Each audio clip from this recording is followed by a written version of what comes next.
is Amenti The Awakener, Amenti the Oracle, and this video is going to be entitled Ascending Beyond the Limitations of Your Mind. And this one came through to me yesterday whilst I was doing a meditation and prayer to Papa Legba, who is connected to the Orishas, but also is a Loa in Voodoo. And for me personally, he's somebody that's come to me in my dreams multiple times and appears to me as an elder who has a cane and a bicycle and a little dog, and he communicates with me when I'm going through different experiences and when I'm at my own crossroads, when I'm at like a death or rebirth place, or when I'm trying to move from one space to another. And yesterday I was praying, and it was Papa Legba's day, or Elegwa's day, and I was praying to him, and I was lighting my candles, and I was asking for clarity, because I find that at moments I feel disengaged from my soul. I know that when I feel disengaged from my soul, it's those moments where I need to be in stillness, because I'm probably not honoring my own truth. I'm probably putting other people's truth and other people's reality and perceptions before my own. And that's where I feel disconnected. But in that moment, I was seeking guidance and clarity, and for me, prayer and spiritual practice allows me the opportunity to have those moments of clarity. And so whilst I was sitting down meditating, I felt the consciousness of Papa Legba come into my awareness, and what he said to me, what was important was, he normally appears to me in his elder stage, as I described, as an elder with a stick. And in that stage of Papa Legba or Elegwa, he's in his wisdom. Papa Legba or Elegwa is connected to, or is seen as, a trickster. He is the one that governs the gateways between the living and the dead. And so he can, in other cultures, he's seen to be similar to the devil, but in Orisha there is no devil. There is only the shadow or the trickster aspect of you, and really that's a part of you. Even when you have your fears, you have that voice in your head that tells you can't do something, that's your inner devil, that's your inner trickster, that is your ego. But your ego is also there to help you. It's also there to guide you. If you're able to move past the limitations of your ego, then you become empowered. Your ego can be a powerful tool to assist you. And so I always look at it from that respect, that there is no devil. There is your higher and your lower self. And when you're in your lower self, you're learning about yourself and you're being tested as well. But this all takes place in your inner realms.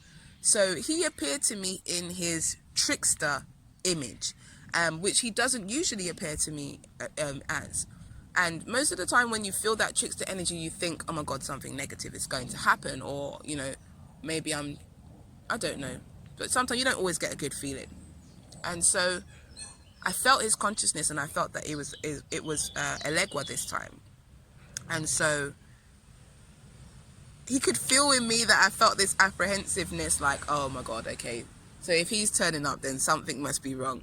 And he said to me, or the consciousness within my own reality, my ego, let's say, or my connection to Papa Legwa said to me, I come with a trick. You can have everything that you want. You can have everything that you need. Everything that you've been asking for, everything that you need is right there. It's already there. But I've come with a trick. But this is not a trick that's coming from me. This is a trick that's coming from you. And so I was like, what? And he said, yes. And he said, you can have anything that you desire as long as you do not allow your mind to trick you into believing anything less than that. And in that moment, it was literally like a aha moment. It was literally like something unlocked within my brain. And what had unlocked was this understanding that my mind was tricking me. My mind was tricking me. And I'm an air sign, right? So I'm Libra. The mind can get busy up there. And most of the time, that's where a lot of the limiting beliefs, some of the shadow things that I go through, they come from the mind. They don't come from my heart. And that's when I know that I'm not fully in my soul, because even when I have to learn things, or if my reality is showing me things that are for my benefit and for my good, it comes through my heart. Whenever it's something that's coming from my shadow self, whenever it's something that's coming from the fractured programming or the fractured conditioning, the part of me that's not connected to my soul, so to speak. And obviously I'm totally connected to my soul, but we have parts of us that are very much embedded in this 3D reality, because they were created from this 3D reality. And so we can very much be in that space. And so I fully understood what Elegua was telling me in that moment, that my mind, that whatever I believe is whatever I'm going to manifest. Whatever I believe is whatever I'm going to manifest. And if I allow my mind in its idleness to tell me that I can't have what I want, or that I don't deserve what I want, then I'm allowing my mind to trick me. I'm allowing my mind to trick me out of my own power, my own success, my own ability to see myself as divine. And that was very, very profound for me, because it empowered me. It allowed me to reconnect with my God seat, with my Godhead, to know that, to remember that this mind is influenced, that this mind is stimulated and triggered by everything that the eyes see and everything that is hidden in the memory banks of my experience, that my mind itself is triggered constantly by things in this reality, but my heart is not. My heart knows even if I'm telling a lie, my heart is beating in my chest. My heart is communicating to me that I am not in alignment with my truth. My mind, however, will think of all different kinds of lies or excuses to get me out of the situation that I'm in. That is what the mind does. You know, the mind plays on your fears. Your heart's desire might be, my heart's desire is to have my own healing shop, my own health and wellness space. My mind tricks me out of believing that I can do that because of limited core beliefs from the past. My mind puts limitations in my way, you know, and it's so powerful because I actually had an experience of this. Which I'm going to share. So I was with a friend the other day, and I had noticed that my body was starting to change, that I was becoming more womanly. I felt like my bum was growing. I felt like my thighs were starting to grow. And then my ego was kind of like, oh no, you know, this means that we're going to get fat, or we're going to get this and we're going to get that. And as a child, I had body dysmorphia because I was a gymnast, and I loved gymnastics. But growing up in a Caribbean family, everything is about eating and about food. And so I had conflict between eating the food that was there and wanting to keep my body conditioned for gymnastics. I developed bulimia and then body dysmorphia. I was always thinking that I looked fat when actually I was not fat. I was normal. I was fine. And so this part of myself was coming and it was saying to me, oh no, you're going to get fat and blah, blah, blah, blah, blah, whatever. And so I don't take that in an extreme way anymore. I just look at that as my body's way of telling me that I need to tone, or that I need to think about being conscious of what I'm putting into it and being healthy. And so it's not as destructive for me as it used to be. So I decided to sit on my exercise bike. I have an exercise bike outside of my front door, funny enough, and I walk past it every single day. And my friend goes to me, oh, why don't you just take a ride on the bike? You should use that for your toning and your conditioning, because you don't really need that much. And so I got on the bike, and he turned up the resistance on the bike. And now what I thought was going to be just this easy little, you know, turned out to be this muscle wrenching slog whilst I'm trying to ride this bike. And so he goes to me, look, I'm going to go down to the shop. I've got something to do. I want you to stay on that bike until you're finished, you know, until I come back. And so that was great. I thought to myself, okay, he's pushing me. It's where I want to go. It's what I want to do. So let me get on it. So I carried on. Literally, as he left, I heard my mind saying to me, you can stop now. You can stop for a minute, take a breath, and then you can start again. He's never going to know. And I remember thinking to myself, what? Why are you not encouraging me to keep going with this? And then I heard my mind say, yeah, but who is holding you accountable?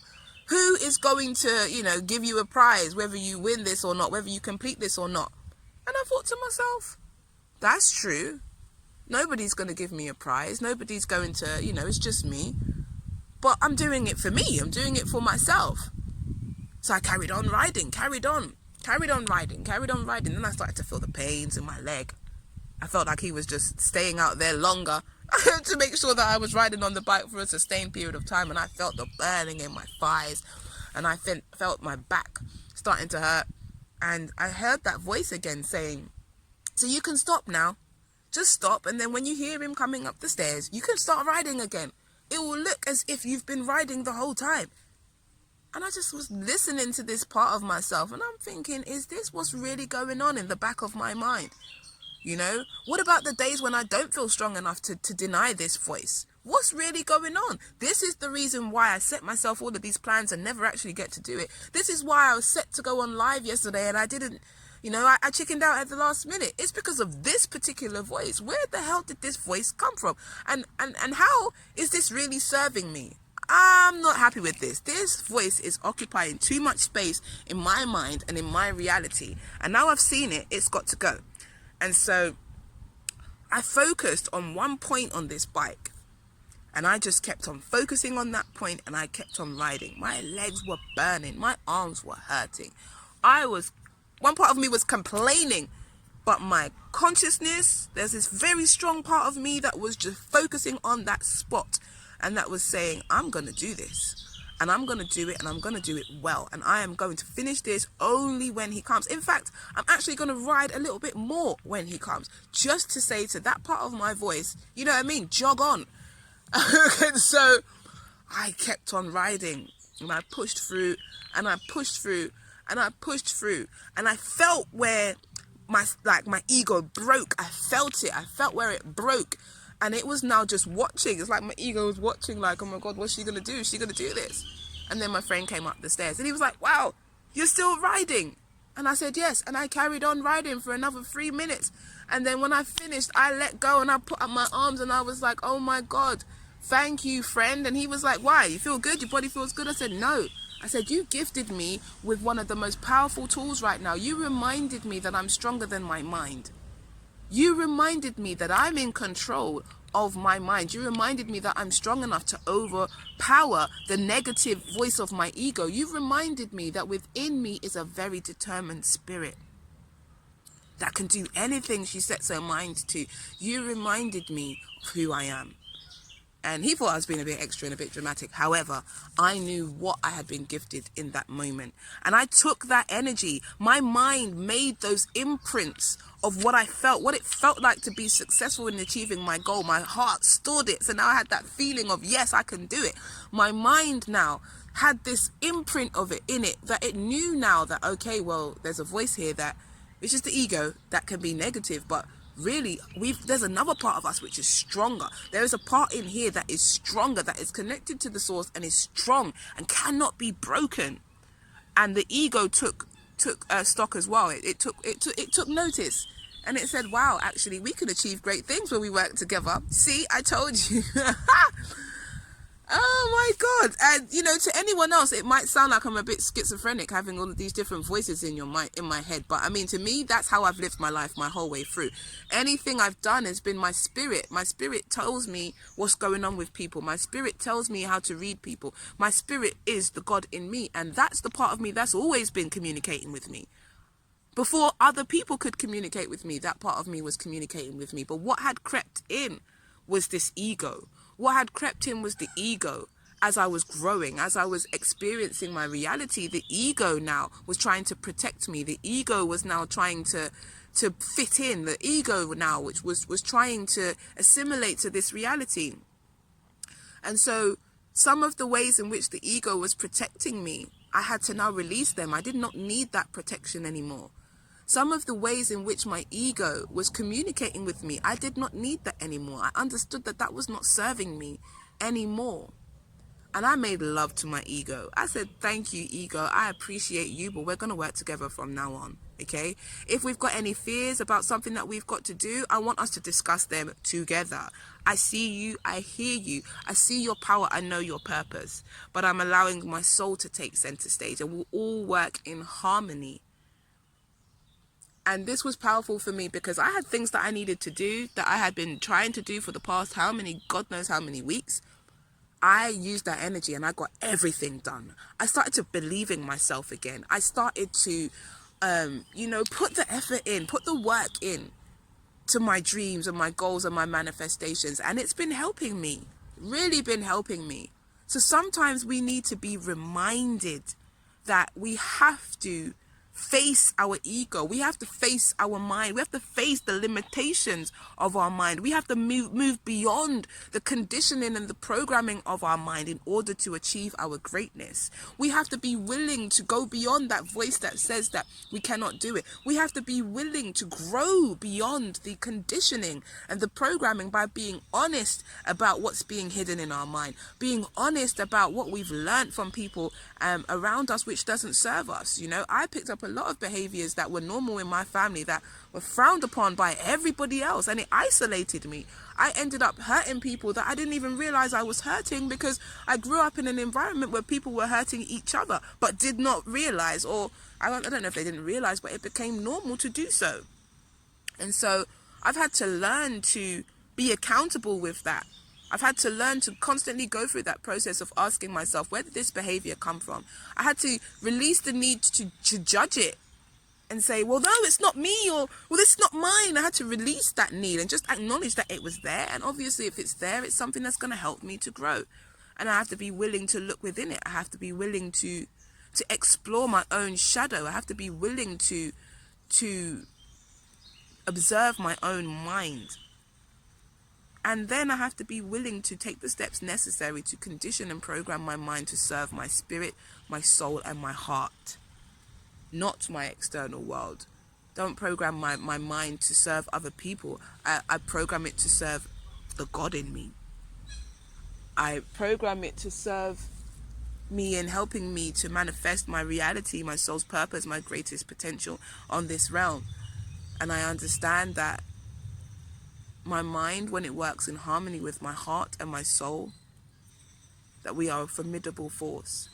I utilize my mind to visualize and create my future and my present. But I also understand that my mind needs regular maintenance in order to ensure that my soul's light is constantly being projected through it. So I wanted to share this with you because the mind for many people can be a treacherous place to be in. And your mind is what creates your whole reality. You know, people talk a lot about ascension and manifestation and all of these things. And yes, your mind controls your reality. Your feelings, might I add, are more powerful than the mind, most definitely. But when they work hand in hand, when your mind is triggering your feelings and your emotions, then that power is now amplified. That shadow is now amplified. That ego is now amplified. So I'm encouraging you to just take a few moments when you're going through those experiences where your mind is not serving you your highest good, where you're bombarded with these negative thoughts of your ego. Just take a moment to step back and ask yourself, where did these thoughts come from? Where do these beliefs come from? What is the fuel behind these thoughts that I'm feeling? Are these thoughts serving me or are they not? Sometimes even say, ego, what are you saying to me? And write. Everything is energy. So when you call on a certain aspect of yourself and you write, writing is like a gateway into the soul. Writing is symbols. Symbols are the languages of the universe. So when you write something, it's actually allowing you to transmute and transfer that energy. But meet it head on. You know, do not allow the limitations of your mind to hold you back. Do not allow the experiences that you've been through to stop you from moving into your greatness. Understand that any obstacles that you're going through, even the limitation, even the programming, is there to help you grow. Understand that you can ascend through any limitations of your mind. Papa Legba reminded me, you can achieve anything that you want. You can do anything that you want. Do not let your mind or anyone else trick you out of believing just that. I really trust that this was inspiring and insightful for you. It definitely was healing for me to be able to speak it and express it. If you please write down, some of your experiences, put some comments below about, your mind. What limiting beliefs do you have? What is it like living in your own mind? How are you with your ego? Are you able to have conversations with your ego? Does your ego serve you? Because your ego has a positive and powerful purpose when aligned with, when brought into harmony with the whole of you and the whole of who you really truly are. And so, yeah, I'd love to hear from you. Please do like, subscribe, and share this video. And I'm just thankful for the opportunity to share with you all. I am Amenti The Awakener, Amenti The Oracle. Have a blessed day. Much love.